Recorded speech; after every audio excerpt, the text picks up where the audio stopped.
Good morning guys. Welcome to my another vlog guys. Sorry sa mga subscriber ko na nagme-message na hindi na ako nag-upload. Sorry guys. Ano kasi busy masyado sa trabaho sa Park Mazda. Tapos wait lang guys.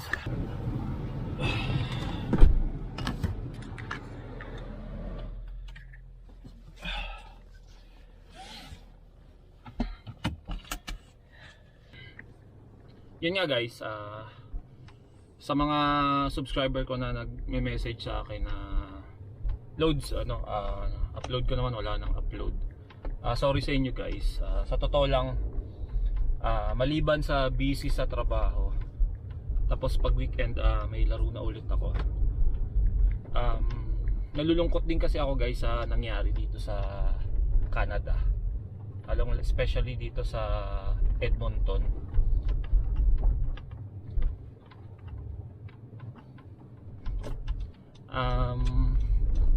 Dahil nga guys may mga subscriber ako na dapat papunta na, tapos ginagawa lang nila, yung tina-timing lang nila, lalong lalo sa budget. So biglang nag-announce yung Canada guys na maraming pinagbago sa rules, lalong lalo na sa pagiging student. So kaya nga, alam nyo naman guys, hindi ako gaano nagbabalita ng negative. Kung sa totoo lang, gusto ko sana positive lahat, no? So wala, kailangan natin i-vlog kasi nga ayun nga yung nangyari. Tinaasan yung proof of funds ng student. Ang alam ko ginawang 20,000. So mabigat na yun para sa isang student na nangangarap papunta dito sa Canada. The same time, hindi na pwede kasama yung asawa o yung common law or pamilya. So ayun ang nakakadismaya guys. Tapos dahil nga guys sa kakulangan dito sa apartment, sa bahay, sa ano pa ba, basta parang nililimit na nila yung pagpunta ng mga dito, mga student, kasi nga masyado nang madami. So based naman sa mga research ko sa mga iba kong kakilala, galing talaga ng Canada guys, ang galing. Sabi nila kasi tapos na yung pandemic, kaya balik na sa dati, balik na sa higpit. So nakakalungkot lang, tayo mga Pilipino, ang dami pa man din nating nangangarap na pumunta dito sa Canada. Naudlot, lalong-lalo na yung subscriber ko, yung mag-asawa sila. Sobrang nalungkot ako doon. Nag-usap kami, nag-video call kami, pati misis niya. Ganda ng plano nila, tina-timing lang nila, kaso bigla naman nagbago yung rules, kaya medyo ewan ko kung ano pang pathway na aantayin nila. Ayun, sobrang nakakalungkot guys. Pero para sa mga subscriber ko na nangangarap papunta dito, huwag kayong madismaya. Although na syempre masama sa loob, kahit siguro sa akin nangyari yun, talagang, di ba, talagang nakakaiyak yun, no? So ano na lang, positive na lang siguro, may way si Lord na siguro baka hindi pa yung time na this year ang pagpunta nyo. So antayin na lang natin, baka may panibagong pathway na bubukas.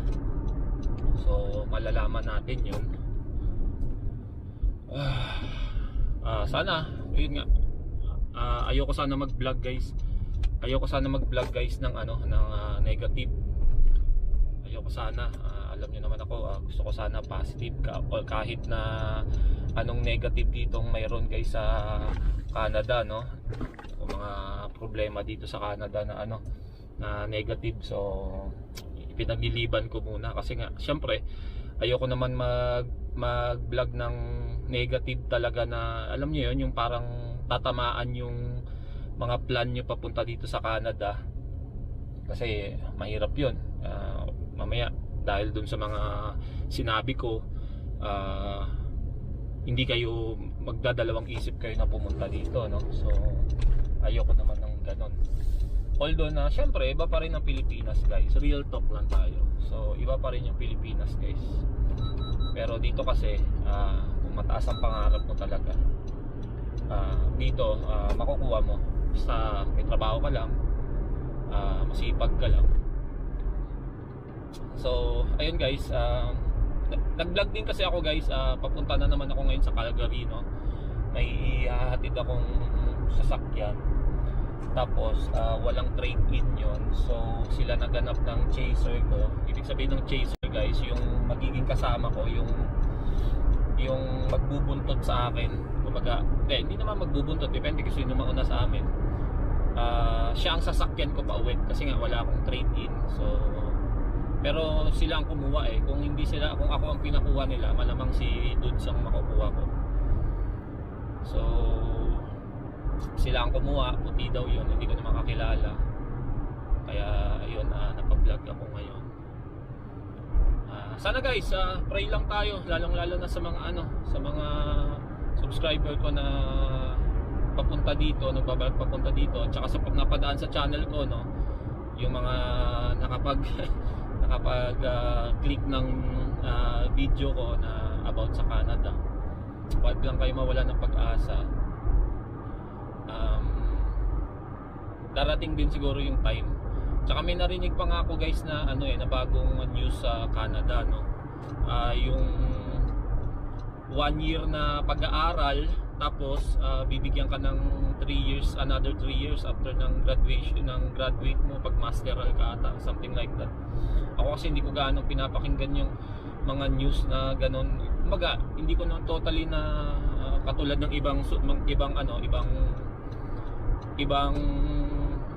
YouTuber, ibang nagko-content ng ganon, yung talagang fully updated. Kasi ayoko naman magkamali, guys. Hindi ko naman kasi talaga tawag dito, hindi ko naman talaga content yung mga ganon. Hindi naman ako magaling about sa mga ganyan. Yung sa akin lang, guys, yung mga experience ko dito, yung experience namin.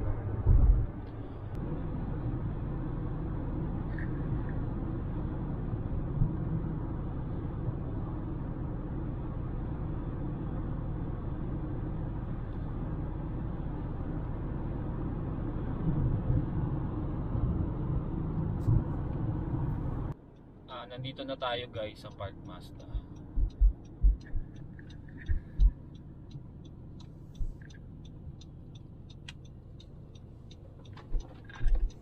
Ayan, guys, yung i-deliver ko, no. Ayan yung white, yung Bronco. So muna tayo, sign in muna tayo. Ito, guys, yung i-deliver ko, no. Bronco 2021 model. Ayan siya. Bago pa siya, guys. Yan. Maliit lang siya, guys. Ayan.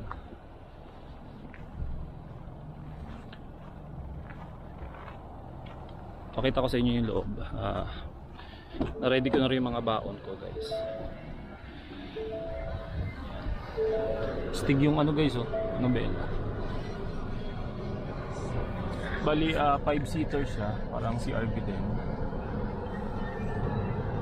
So guys, papunta na tayo ng Calgary. 3 hours and 7 minutes. So ayan yung biyahe natin, guys. Papunta pa lang, no. So tara, guys, drive muna tayo.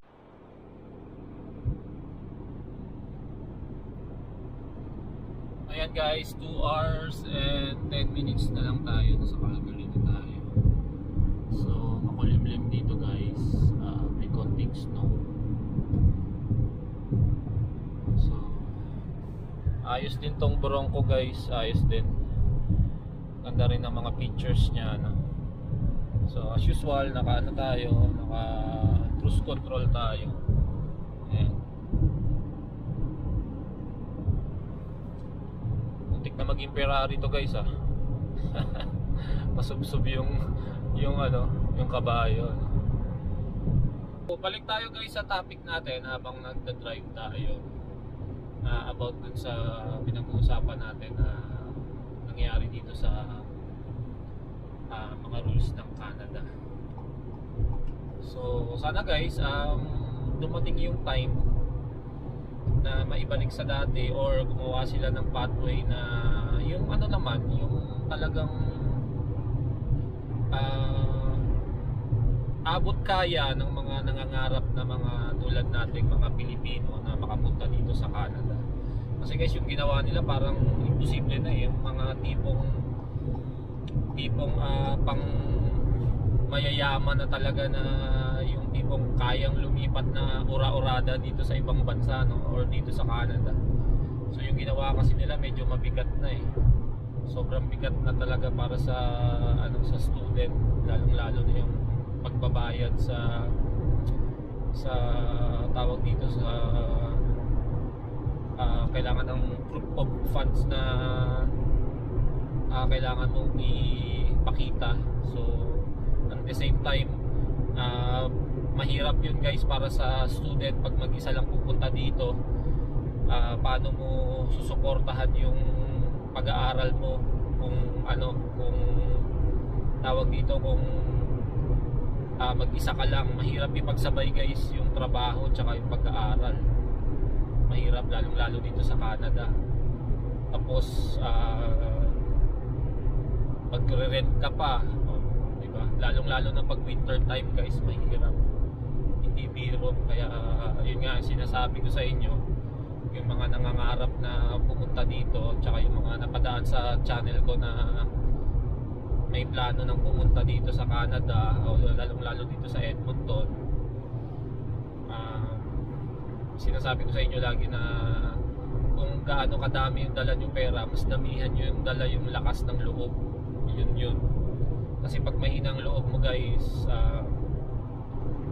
hindi ubra. Ako nga guys minsan lalo pag mag-isa ako, pag ganito nagda-drive ako mag-isa, yung nagmumuni-muni ka ba, minsan talagang darating ka sa sayad ka sa sa downside Kumbaga, syempre kung sa Pilipinas iba yung buhay natin, dito talagang iba, sobrang iibahin ka. Pero kung isipin mo naman yung positive side talaga, is magandang magiging mangyari, di ba? So kaya nga yung mga vlog ko guys, gusto ko sana positive lang talaga, para hindi naman kayo mag-worry, ika nga. So laki ng mga truck dito guys, so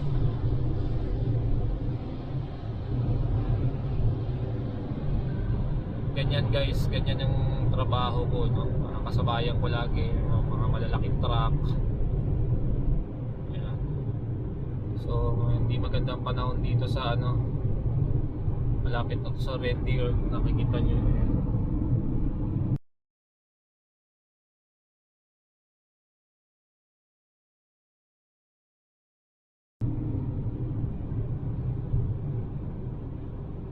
Nga pala guys, next pala na vlog ko, ipapakilala ko sa inyo si Michael Mina, isang batikan na detailer doon sa Park Mazda guys. 10 years na siya doon sa Park Mazda.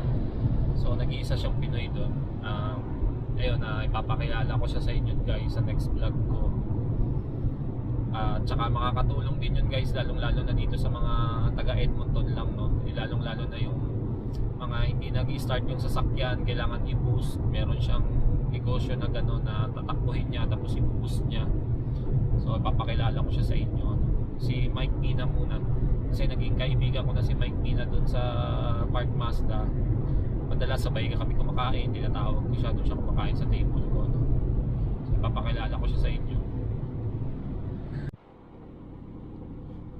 Kung nakikita nyo guys, nag-snow dito sa may paglampas ng Red Deer. So time check, 1 hour and 38 na lang, nandun na tayo sa Calgary. So mapatak-patak ng konti yung snow guys. Pero pasalamat kami ngayon dito kasi yung snow hindi ganun katodo. Unlike last year. So sobra yung last year, ngayon medyo balance eh. So sana tuloy-tuloy na itong weather na ganito. Ayun guys, medyo hindi maganda yung weather dito sa Calgary, no? Bumagsak yung snow. So ito siya guys.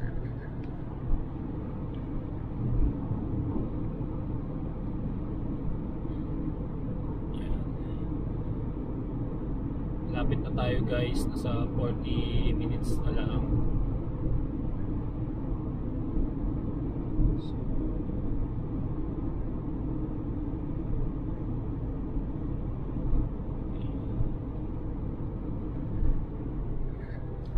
Pero maliwanag siya guys, pero bumapatak yung snow.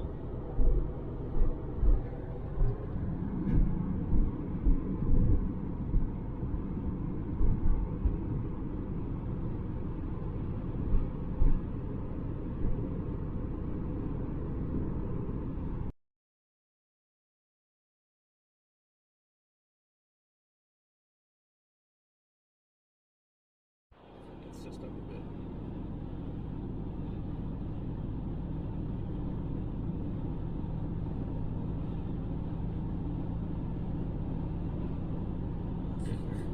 So guys, nakabalik na kami. Nandito na ngayon kami sa Park Mazda. Guys, hindi na ako nakapag-vlog habang pauwi kasi nga yung kasama ko, Chaser, medyo may edad na.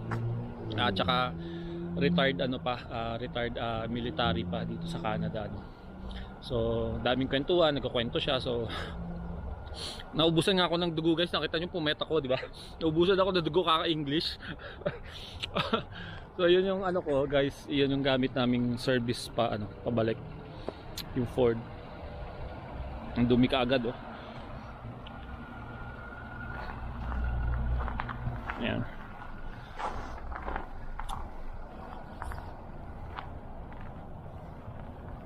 Ford Escape.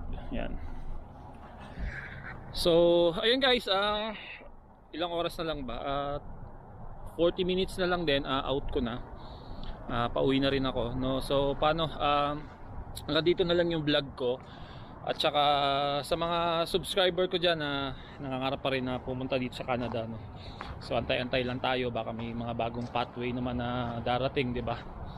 Ayun guys, medyo pagod na rin kasi nag-drive din ako pauwi. Hati kami ni Mr. Chris, the retired military ng Canada, no? So ang lamig dito guys sa labas. So paano guys, hanggang dito na ang vlog ko. Thank you sa panonood nyo.